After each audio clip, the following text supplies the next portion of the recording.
going. Pretty sweater. Keep bending over like that. It's a nice view. Before I went on spring break, I found a new hobby, and it's messing with Matt Lauer. That's what I like to do. It's so easy.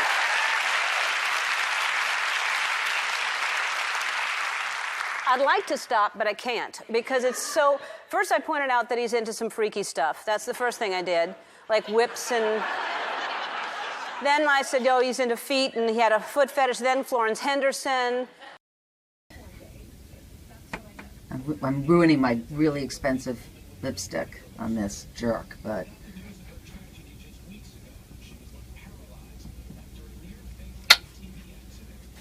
Done.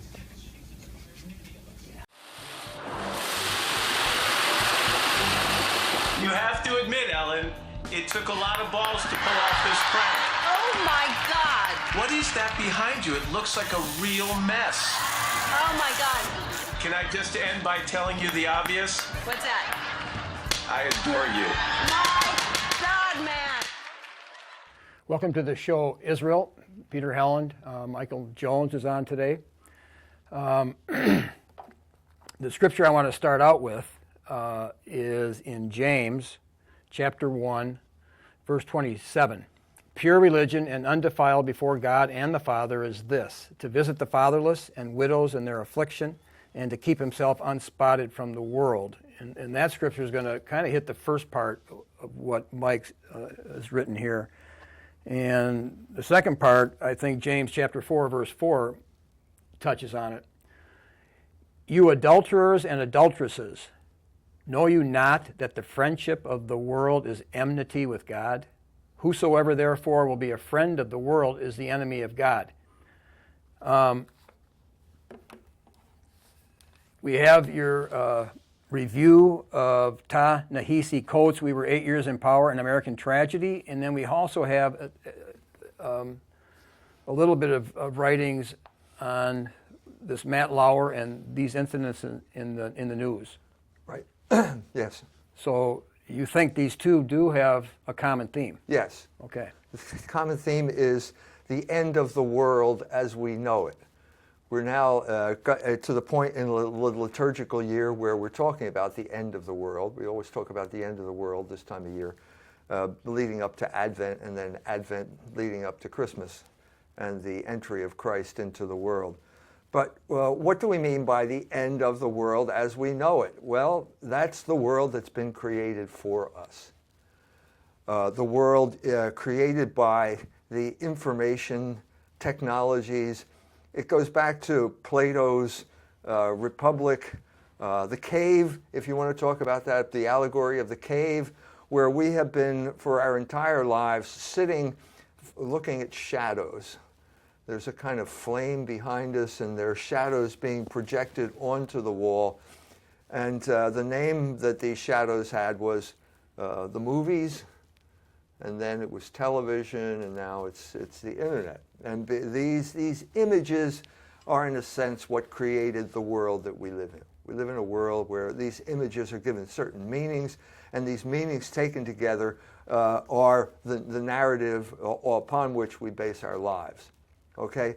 What we're seeing now is the collapse of that narrative across the board in a way that no one could have predicted.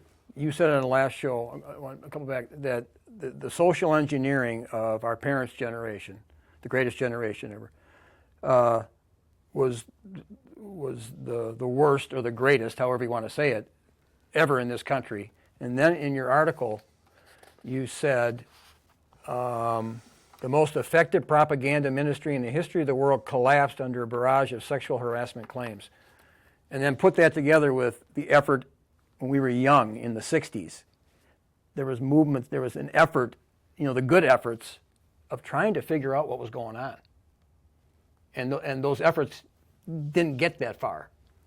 But that's been your life. Has been yeah, well, I've said many times before, I was a guinea pig in a social experiment that no one would explain to me. And I think one of the first instances of trying to uncover that took place during the 60s when we were, 20 years old? Well, I'll tell you right now, you're not going to figure it out as a 20-year-old. unless the people in charge reveal it to you, and it was not in their interest to reveal anything at this point. We're talking about a number of different issues here, talking about psychological warfare, which came into its own when we were children. And the CIA was formed in 1953, which led to covert warfare, the toppling of Mossadegh in Iran, and a whole series, a playbook that got written then all the way up to the present day. It worked like a charm in Syria. It worked like a charm in Libya when Hillary Clinton deposed and murdered Muammar Gaddafi. It worked like a charm in the Ukraine, except that it backfired and the Crimea ended up going back to Russia. And so here you're beginning to see the crumbling of this playbook, which is basically you orchestrate a publicity campaign in which you say the people reject their leader. And then at a certain point you start killing people, and then you say the leader is killing his people, and then you bring in a no-fly zone, and then you start murdering people, oftentimes by these very airplanes. And at that point you put the blame on the leader, and the leader is deposed. This worked like a charm, as I said, up until Syria. And now, just this week, the supreme leader in Iran declared victory in the war in Syria. The war in Syria is over. The alliance between Hezbollah, Iran, and Russia defeated the other side, which was the United States, Saudi Arabia, and Israel. So this wasn't just, as I said in another venue, I said this wasn't just the end of a war, this was the end of a kind of warfare as well. And whenever you have a war that is lost, you have an element of soul searching that goes on. Like, why did we lose the war? Now, this has been completely suppressed by the media here, but there's this sense that something's wrong. The prince, the new prince, crown prince of Saudi Arabia, kidnapped the president of Lebanon, held him captive, forced him to make an anti-Iranian speech, and then with international pressure, the guy was released and he went back. He didn't resign after all. Okay, then the crown prince of Saudi Arabia took the oligarchs of his country, basically took them to a luxury hotel, hung them upside down, and beat them till all the money fell out of their pockets. And then he basically took the money, which amounts to a couple $100 billion, and now is ready to launch a war against Lebanon with his now out in the open ally Israel. So this is that war it ended, but things are ending across the board here. And I think what we're seeing here is the main thing that's ending is the media control of the mind of the American people. It's ending. It's collapsing. No one could have predicted this. It came out of the blue. It began. We've already done a program on Harvey Weinstein. That didn't stop. I think that I think what we were saying back then is that Harvey Weinstein, for some reason or other, was offered up as a scapegoat. I don't know why Harvey. Why Harvey? I don't know. I can't answer that question. But he was offered up as a scapegoat. Well, what does a scapegoat do? As we said before, it's better that one man die than that the people perish. So Harvey is offered up as a scapegoat to protect the corrupt system known as Hollywood. What it here is basically is it's one man. It's a lone deranged gunman. You can all sleep well tonight, you know. We took care of it. We fired the guy. He's been expelled from the synagogue. All of the sins of Hollywood were projected on Harvey, and Harvey was offered up on the altar of sacrifice. And everything's fine. It's over. It's not, though. Go back to the multiplex. Everything's over. Well, it's not, is it? Mm-mm. How long has it been now? 2 months. Yeah. Just more and more people coming out. 2 months. It's not stopping. What we have here is a meltdown. It's the only thing I can think of, the analogy that I can think of. You know, we know that atomic reactors are fundamentally dangerous things because what you're doing is you've got an atomic explosion here, which you're trying to control. Well, if let's say the water pipes clog up and the water doesn't get in, that just starts increasing. It's what happened in Fukushima. So we have the Weinstein-Fukushima here. Basically, what was supposed to be a controlled atomic reaction, a controlled experiment, limited to Harvey, business as usual, it got out of control. It is now out of control. So just yesterday, Matt Lauer had to resign because of charges of sexual harassment, and Garrison Keillor had to resign. Not resign, they both got fired. They were both fired because of charges of sexual harassment.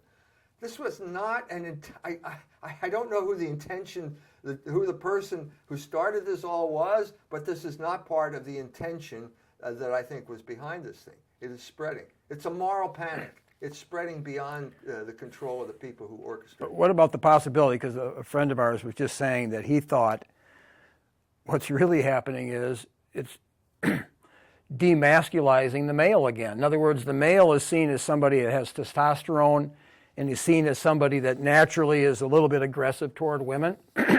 So some guys are seeing this as another attack on men. Quit being a man. Sure, but that's nothing new. I mean, that's been going on for decades. These were people who were leading the charge, for God's sake. Against it. Sure they were. I mean, do you think, who could be more sensitive to the needs of women, more sensitive to women than Garrison Keillor? Right. Or Al Franken. He's been charged too. I mean, these are their people. Right. You know, this is what, so the Washington Post had to run an article by a feminist who had to put on her thinking cap and come up with some type of explanation about why it's okay to hate Roy Moore, but we should give Al Franken a pass in the name of feminism. Well, is this plausible? Is this something that's going to fly? No, I don't think so. It's not flying. That was a blip on the radar screen that has disappeared. Part of this culture wars, or part of the Civil War, is there's two narratives, and the truth narrative is winning out here. Yes, it seems to be. It seems to be. Because simply by default, and I think that's been happening for some time. Because what I think we all started to realize, I think, when the monopoly on the public mind was broken with the internet, that it is something that's created. You know, I mean, it's like the universe. At a certain point in human history, nobody knew the universe was created. Aristotle didn't think it was created, and he was one of the greatest human minds that ever existed. So now we know that it is a narrative, you know, and you have to make it up as you go along. And just because everybody says it doesn't mean it's not a narrative. So what exactly was the point of someone like Matt Lauer? Matt Lauer was the host of Today, which is the NBC's morning show, which is what you turn on when you wake up. Mm-hmm. Now, I have asked, I don't know anyone who watches Today. Right. Well, you don't have a TV. I don't have, never had I a TV. haven't, I don't, we don't have one. I've never watched it in my life. But they tell me that lots of people watch this. Mm-hmm. So they watch, why do they watch it? Well, they watch it because they want to get oriented at the beginning of the day. Mm-hmm. You know, people used to say prayers when they got up.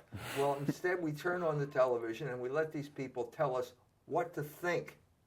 Not only what to think, but what to eat and how to prepare it. And most importantly, they tell us what to buy, because these shows have sponsors and they reach large numbers of people. So you put all those things together, thinking, eating, buying, add sex into it, and it's pretty much telling you how to live your life. Mm-hmm. And the point here is that Matt Lauer is making $25 million a year. He lives in a $33 million mansion. $33 million mansion in the Hamptons. So why is he getting this much money? Well, because he has a kind of credibility with this group of people.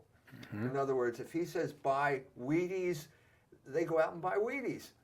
If he says, you know, well, reasonable, he probably doesn't say it this crassly, but, you know, reasonable, intelligent, sensitive people are in favor of gay marriage. Well, then you think, oh yeah, I guess that's true. That's the way the regime maintains its hold over the population. And then 90% of Notre Dame professors say the same thing. Right. So they're no different. I mean, they are in the business. They are getting paid to engage in the same thing that Matt Lauer's doing, but just on a slightly different level, a higher level. In other words, to explain to you how all of the literature of the West really comes down to Darwin's theory of evolution, or how what the Bacchae is about is really sexual liberation. In other words, to completely confuse you by telling you that black is white, which is you've experienced firsthand at places like Notre Dame. In other words, what we have here is you have the mass media, okay, which is there to tell you what to think, and then you have the universities, which are there to tell you what you think at a higher level. You put them together, and it's called social engineering, and it creates the world as we know it, okay? And that's the world that's collapsing right now, before our very eyes. Now, let's look at it from, there are some people look at it differently. Let's say you're the Jew that runs NBC, and you're thinking, $25 million? That's a lot of money. Is this guy worth it? Maybe I should just get rid of him. Or maybe there's another theory, maybe there's a civil war. Because the history runs by civil wars. The people don't rise up. Generally what happens is you have a revolution of intellectuals, and then they fight with each other. You know, I've already said that, every revolution leads to a civil war. The French Revolution, they ended up fighting with each other. The Russian Revolution ended up fighting with each other. Maybe this is the Jews fighting with each other. Maybe it's the Likudniks, telling Hollywood, you better get in line. Well, you have people like Ben Shapiro, who's Jewish, fighting. I mean, there does seem to be a little bit There seems to be a civil war. We came out during the Obama administration over the Iran nuclear deal. It was clear that there was a civil war going on among the Jews. The Likudniks, Benjamin Netanyahu, came and just ordered everybody to do his bidding and reject the deal. And the Obama administration, to their credit, got it passed. And now Trump is in power, and it looks as if he wants to revoke it. He's going to do whatever he can to revoke it because he's in the pocket of the Likudniks. So we're back to, so maybe there's a civil war. Maybe they were the ones that decided Harvey Weinstein's got to go. Maybe it's like an operation where you want to terrorize the opposition. So we have the power to take him out and shoot him. And if you don't do what we're saying, we'll take you out and shoot you too. Well, okay? maybe they thought Hollywood did need some kind of reform. Maybe it was getting so bad that they couldn't even live in a country when it gets this bad. They had to do some kind of... I don't think that. I mean, I've heard. I gave you the theory. I don't believe it. I think that there's something deeper going on here, and I think it's psychological. We're talking about the pressure that builds up when you act in complete and utter defiance of the moral law, which is basically the definition of your being as a human being. Mm-hmm. And I'm saying that would explain, I think, the moral panic aspect of what we're talking about. As I said before, it turns out, there's a really interesting clip of today where Anne Hathaway is being interviewed by Matt Lauer. I saw that, yeah. Okay. Anne Hathaway had just she was starring in Les Miserables. Mm-hmm. And the premiere of the film is taking place, and she shows up, and darn it all, she forgot to put on her underpants. I know. I saw her explaining it like... Okay. Now, darn it. Now, she's got the most elaborate costume you can imagine. I mean, it probably took a couple of people to get her dressed. But darn it all, she forgot to put on her underpants. It can happen. So there's a crotch shot of Anne getting out of her car that makes, goes viral on the internet. And Matt is, he's kind of intrigued by this. So he begins the interview by saying, seeing a lot of you lately, Anne, haha, that was funny.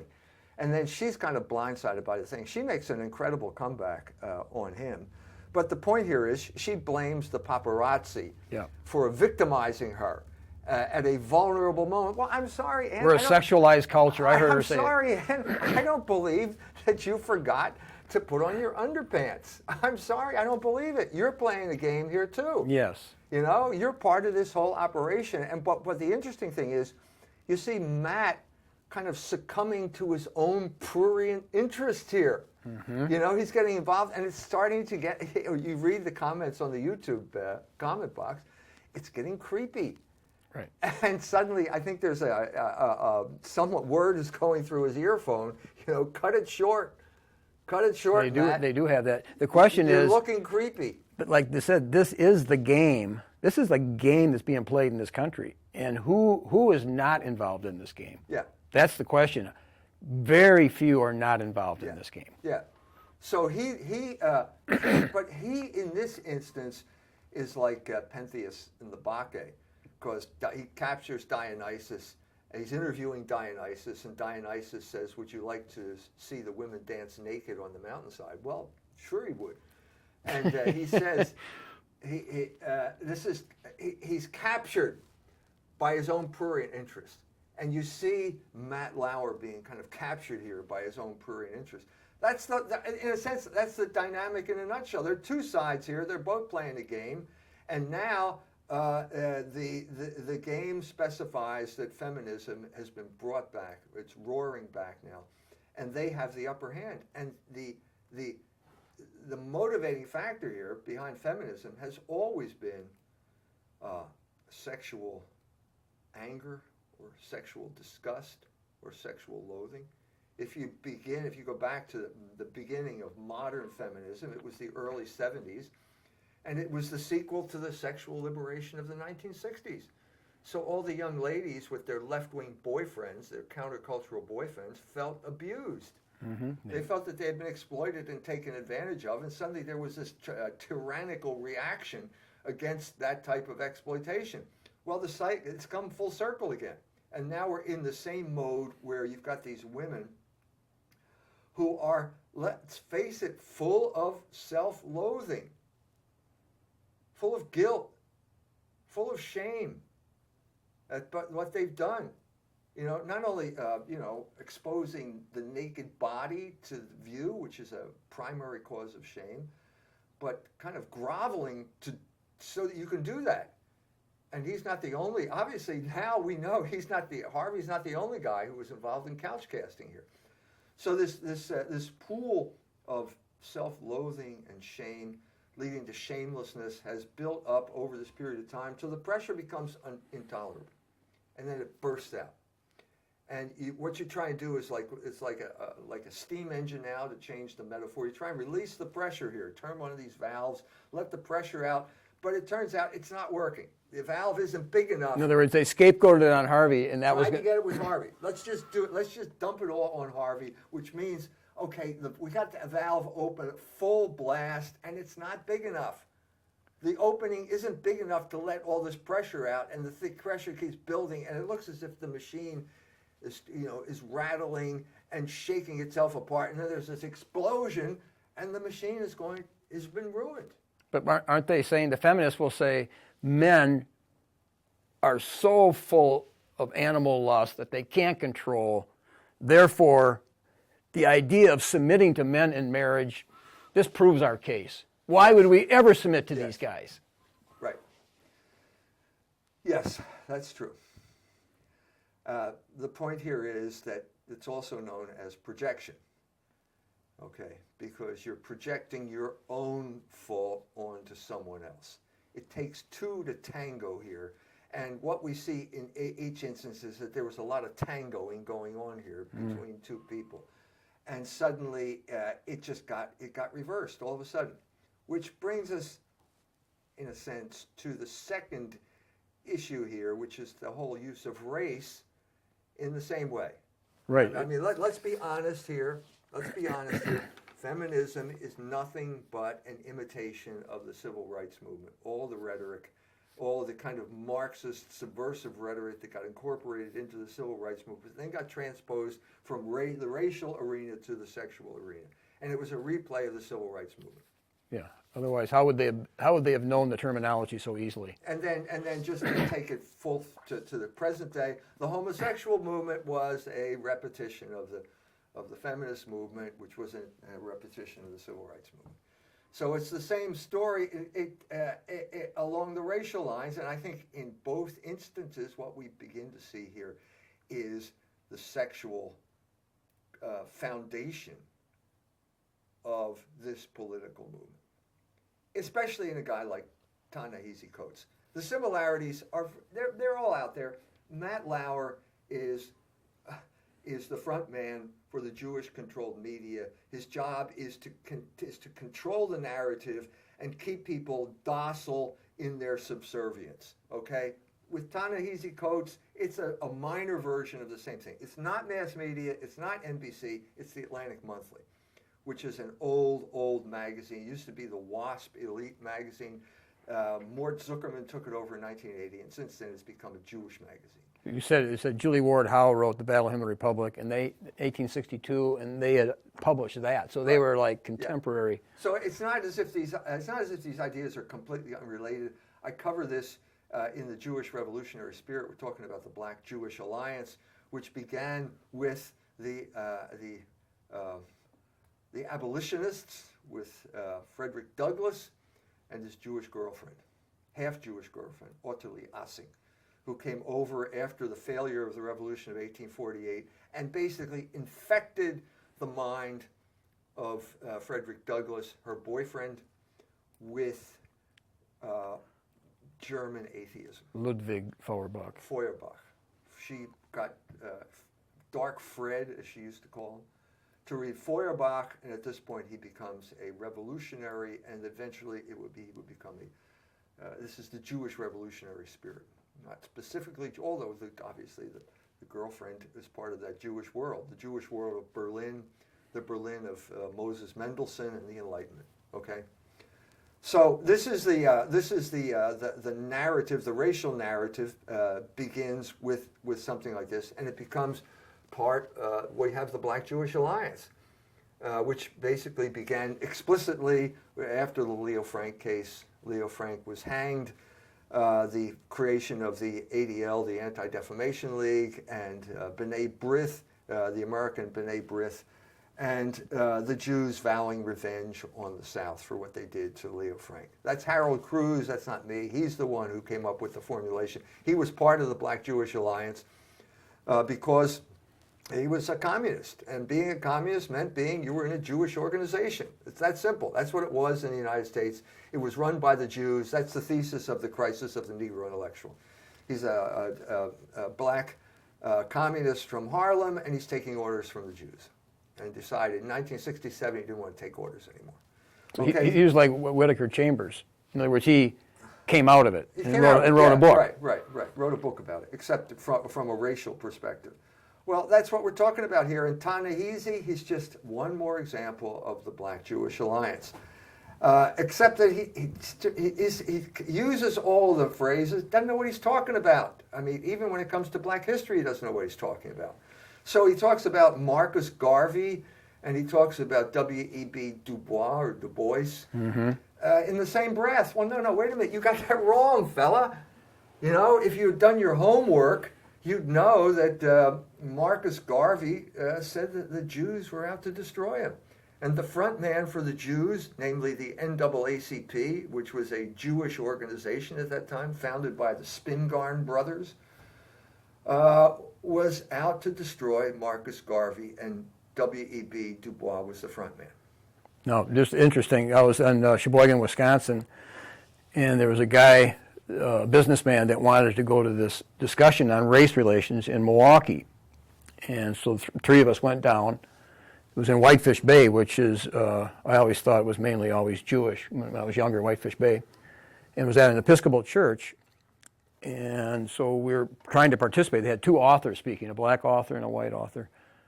And the guy next to me had W.E.B. Du Bois's book there. And the pastor of the church, the only comment I heard him give was he had just read this book that you're reviewing here. And the three of us, we all sat different places, hoping we were going to get involved, but it was so controlled that we couldn't even get a question in, and that was the whole idea. This was going to be engagement. Right. Well, guess what? The racial narrative is a form of control. It's a narrative that takes control of the discussion and pushes it in a direction that is congenial to the people who are paying the bills at the Atlantic Monthly and paying Ta-Nehisi Coates' salary. Okay? That's a certain direction. Now, it's always going to be away from something or other that we don't want to talk about. And lo and behold, it turns out it's the same thing that we're talking about with Hollywood. We're talking about a pool of sexual shame and guilt. Now, this is not me projecting my pet theory. It's in the book. Ta-Nehisi talks about generational shame. Mm-hmm. It's his term, not my term, his term. Okay? What does he mean by generational shame? Well, maybe we should look at his own family, for example. His father is my generation. Ta-Nehisi is the same age as my oldest son. His father is my generation, which meant the 60s, and he was a Black Panther. Well, there's another Jewish operation, if there ever was one. Ask David Horowitz. He was the fundraiser for these operations, and he went to the Hollywood Jews for the money. The producer of Easy Rider was an easy hit for money for the Black Panthers, as long as they did what they were told in terms of what the Jews thought the narrative should be. Did he write that in Radical Sun or something? Yeah. So read David Horowitz's book. It's all there. I don't want to bore you with the details. But the Negro who epitomized this at this time was Eldridge Cleaver. Eldridge Cleaver, you probably remember. We were reading that book, Soul on Ice. Soul on Ice. You were cool if you were reading that book. First of all, nobody believes that Eldridge Cleaver wrote Soul on Ice. Well, we did. Let me tell you. He's suddenly talking about French existentialism after. Well, where'd you learn about that? Well, it turns out that if you read between the lines here of Native Son, it sounds like the editorial department at Ramparts magazine was pretty much behind this and created this fiction of the Negro as the sexual revolutionary, complete with rape fantasies. In other words, what do the white folk down south fear the most? Well, the black man raping his white woman. Okay, well, guess what they put in it? The Jews love this type of stuff. They deliberately put this in the mouth of Eldridge Cleaver to antagonize the white people down south and create racial conflict and racial warfare. Well, Ta-Nehisi's doing the same thing. Okay, Charlottesville, that whole thing, we've talked about that already as well. That's the same thing. Let's divert everyone from the reality of the situation. What do I mean by the reality of the situation? It's the oligarchs versus the people. That was the message of the Trump election. No matter what type of jerk he turns out to be, that's the mandate that got that man elected. The people against the oligarchs. The people against the and he was going to be the people's man against. He was the man who was going to do it. And you had hope that was true. And we all hoped. We all voted. We who voted for him with that in mind. Well, it turns out it's going to be completely different. Okay, but that doesn't change the fact that that was a powerful threat to the conventional narrative. And the gatekeepers of the conventional narrative have done their best to destroy everything that Trump stood for at that point, which means maintaining the racial narrative. That's every bit as important as, the Today Show telling you how to cook, what a new recipe is, or what you should buy or what you should think. It's every bit as important. It's just a minor department in a big structure. No, the scripture I quoted, because I thought it fit your theme here in the article, in your review of his book, was pure religion is to visit the fatherless. In other words, that's like the most serious problem in a community is a fatherless situation. And that's what we see in the black community, that they're plagued by it, and people are not addressing it. No. So what we're doing here is known as the spiritual works of mercy, which is to instruct the ignorant and admonish the sinner. That's two of them. There's another one, and I'm sure we're doing that too. But what are we doing here? We're talking about the real situation. We are the real friend of the black people because we're the ones who are telling the truth about the situation, which is generational shame. Okay, so Ta-Nehisi's father had 7 children by 4 different women. Okay, and then Ta-Nehisi goes on to tell us about his so-called lost years, where he acted out all of the rules of or the behaviors of ghetto mentality. So he behaved like his dad. Yeah, of course he did. So he's, don't we all behave like our fathers? I mean, isn't that why we have fathers? To use them as role models. So he engaged in activity of the sort that led to generational shame as well. So you have this, as in Hollywood with the feminists, now you have this whole pool of generational shame just building up in the black community. And as in other instances, it leads to violence. And we all know that violence is pandemic in the black community. So just this year on the south side of Chicago, which has always been a violent place ever since the Negroes drove the Catholic ethnics out of their neighborhoods, they set a record of more people killed within a 24-hour period than any time in history. And also... That was just recently? This past summer, yeah. Oh, this summer, or yeah. 4th of July. Okay. 4th of July, somebody just gunned down about 12 people within a 24-hour period. And it's right up there with the record during the 70s, which 700 people a year dying of murder, being murdered in Chicago. So it leads to violence, you know. And what we're seeing here is an attempt to manage the violence. How do we manage the violence? Well, you do it, if you're Ta-Nehisi coach, you direct everyone's attention away from the cause of the problem, which is family pathology, which everybody knows now, and you direct it to white racism. And you say the reason they're acting this way is because of white racism. And then it's hard to make the argument because he keeps talking as if it's like 1914 and somebody just got lynched in Alabama or something like that. That's not the world we live in. Mm-mm. There's been a lot of water over the dam since that period. What we're seeing here is a renewed attack on the South and an attack on the monuments that commemorated the redemption of the South. Basically, the Robert E. Lee statue commemorated the fact that the Southerners overthrew the tyrannical regime of Reconstruction and basically forced the Union soldiers back north and took control of their own culture again. Now, it wasn't a perfect culture, but they took control of it and they erected these monuments. And now we have a resurrection of the hope of race war. Well, why would you want to resurrect race war? Well, because it distracts everyone from the real issues, once again. So you're saying that the reason they took their venom on those statues was not because they hated those statues per se. There's another reason? Well, it's to create an issue where there is no issue. You know, in other words, the race issue. Look, okay, the South Side of Chicago is still a very violent place, but if you go to places, I mean, I've said this before, but Findlay Market seems to me pretty relaxed now. Black and white people mulling around together, buying stuff at the market, the farmers market. You just don't have the racial tensions that you used to have. I go over there all the time, and then.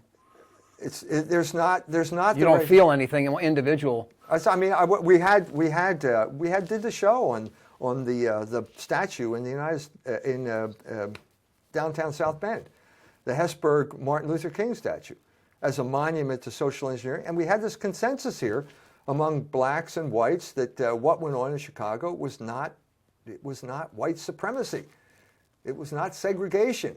All of these this is part of the narrative. These meanings got imposed on a reality where they did not fit.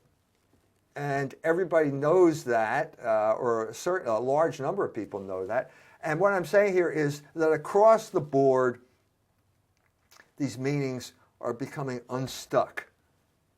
In other words, something new is emerging. We're realizing that, yeah, it was kind of a label that was stuck on it, but it really wasn't. I mean, just because you write DOG on the label and you stick it on a cat doesn't mean that it's a cat. You know, at a certain point, people will say, no, it's not. It's something else. And I think what's happening here? You had two of the best salesmen that the regime had. I'm talking about Matt Lauer, and Charlie Rose. I mean, we're talking about two of the three major networks, NBC, and ABC. They were the three major forms of control in this country. That's all we grew up on. But 50s and 60s, all there were three. Right. And at that point, as I've said before, I mean, Walter Cronkite could come on, and he would say John F. Kennedy was murdered by a lone deranged gunman. And everybody accepted it. It's true. And you said Allen Dulles is the one that arranged that. Well, Allen Dulles came up with the idea. Yeah. You know, so it was a CIA idea. Allen Dulles was the head of the CIA at that point. He was the first head of the CIA. And he had motive because Kennedy was going after Allen Dulles because of the Bay of Pigs. Allen Dulles tried to lure him into a war, and Kennedy refused to go along, and it looked as if Kennedy were going to make peace with the Soviet Union. And that's always bad news for the people whose living depends. Same thing today. I mean, why do you think there's this the Russiagate thing with Trump? Because Trump, in his bumbling way, gave some indication he was going to do the same thing. He was going to talk to Putin, and they were going to put an end to all these hostilities, where there's a large segment of people that don't want an end to the hostilities. So basically, and they control our culture. This is confirming Eisenhower warning us about the military-industrial complex. And also Harry Truman, who said in 1963, after Kennedy was assassinated, that the CIA was a rogue operation. That's the man who brought it into being. Said no one was controlling it. Well, maybe that's an indication they were involved in the assassination, given the timing and so on and so forth. So I'm saying here that was the machine at its peak. Should we say that? I mean, let's not just limit it to one thing, but there was a period. I mean, it's like a curve where it goes up and it goes down. And there was just a point where if Walter Cronkite said it, that was the end of the story. You had a duty to believe him. I mean, it was kind of your duty. It was your patriotic duty. In '63, it was part of honoring Kennedy to believe him. Yeah. And, Matt Lauer is no Walter Cronkite, okay? And there's a lot of water over the dam since that point. But he was, judging from his salary, he was one of the most effective salesmen that NBC had. He had the franchise. They call it the franchise. He had the franchise. And he was able to move ideas and goods in a way that was congenial to the regime, and that's why they paid him so much money. Well, he's gone. And Charlie Rose is gone. And they were not, of the stature of Walter Cronkite, but they were the best that they had, and now they're gone. So who's going to replace them? And what are they going to say now that they're being replaced? Well, how does this work? NBC denies that they knew anything about this. That's ridiculous. How did they get to this point? They had no check? Lowry had no check? I mean, why do you want to throw away $25 million a year? Didn't he see this coming? No. Or he was out of control? No, he was out of control. Yeah. That's why I said watch that Anne Hathaway thing. Yeah, he's out of control. He's out of control.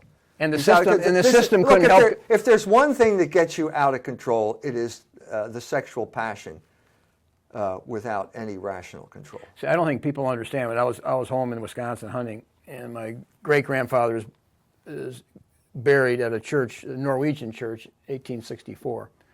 So I was talking to the Lutheran pastor, and these subjects came up, and the sexual immorality came up. And the idea came, well, you're not accountable if you think about sex when you're sleeping. And he said, oh, no, you are accountable. And I'm going, whoa. I like the strictness, but you never hear that. That's only for monks that wrestle about having, but the requirement to have your mind sexually pure it's strong. Well, that idea was thrown to the winds. That was thrown out a long time ago, in the 60s, let's say, when the default settings of our culture were changed to accommodate basically sexual liberation.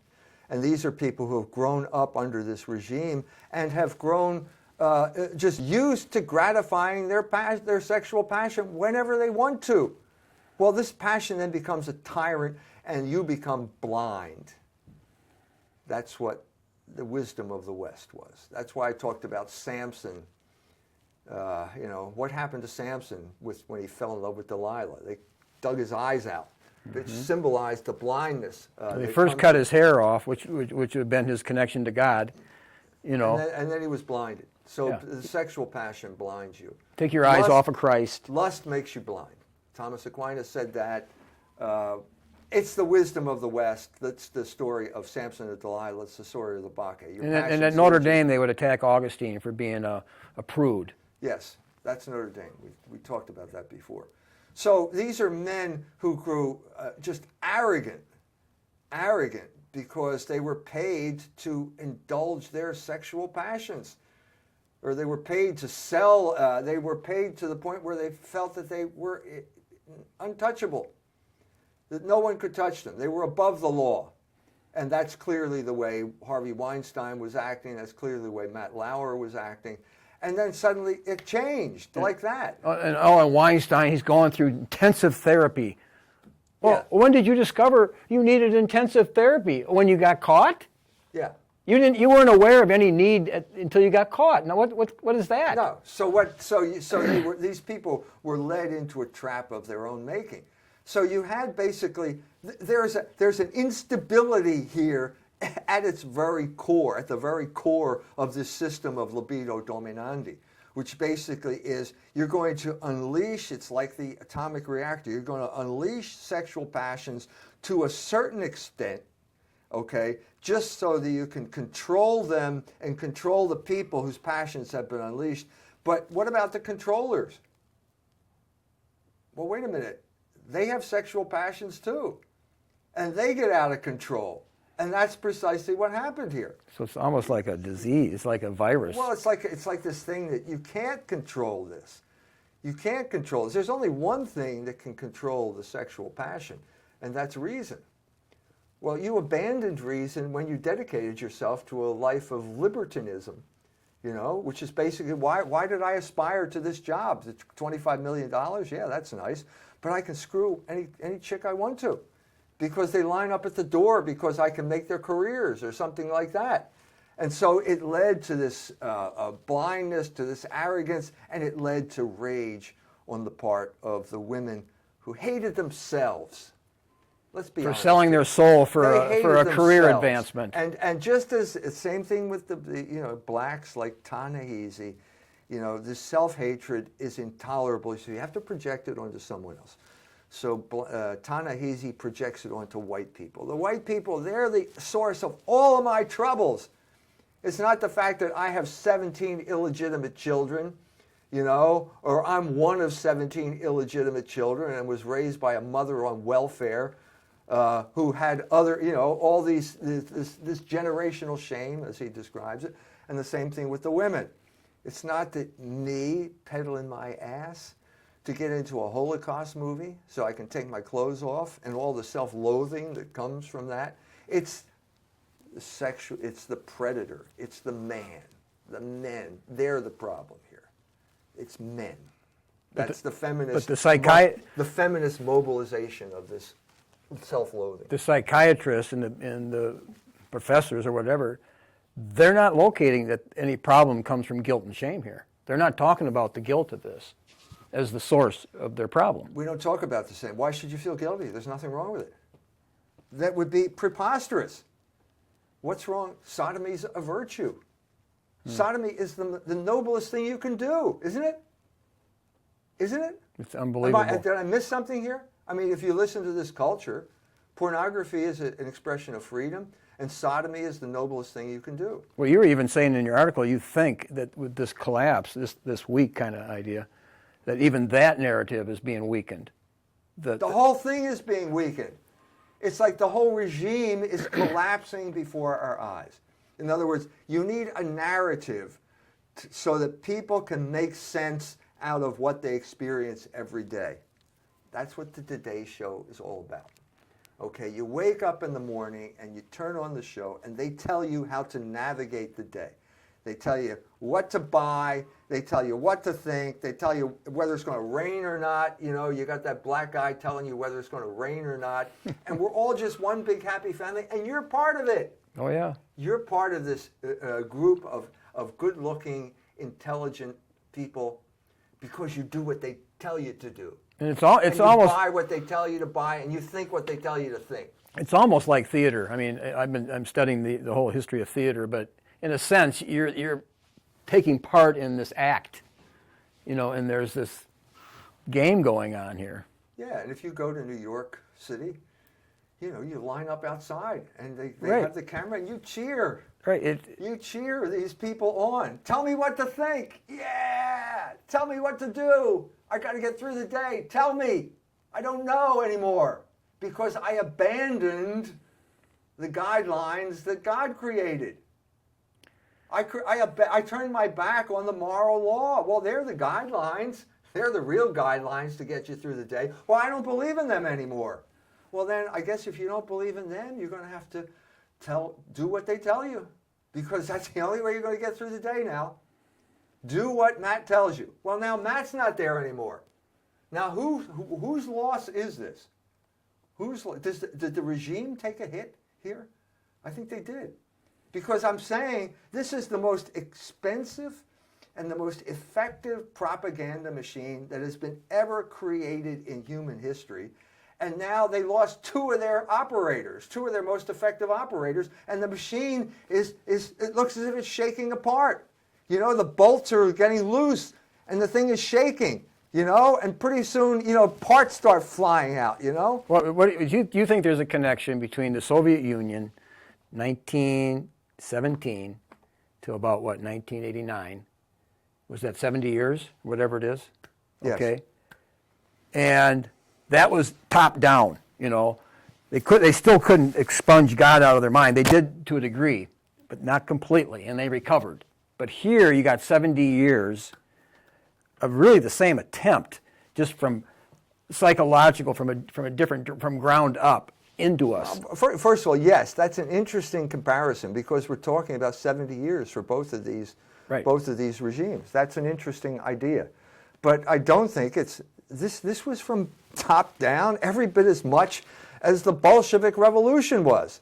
The Bolshevik Revolution was a Jewish-led operation that basically imposed an alien regime on Russia for 70 years, and the Russian people suffered underneath. But they did it with a gun. They did it with brute force. Here, this is not more sophisticated. Of course, we're talking about another group of Jews who got in charge of another system, and they imposed it on the natives.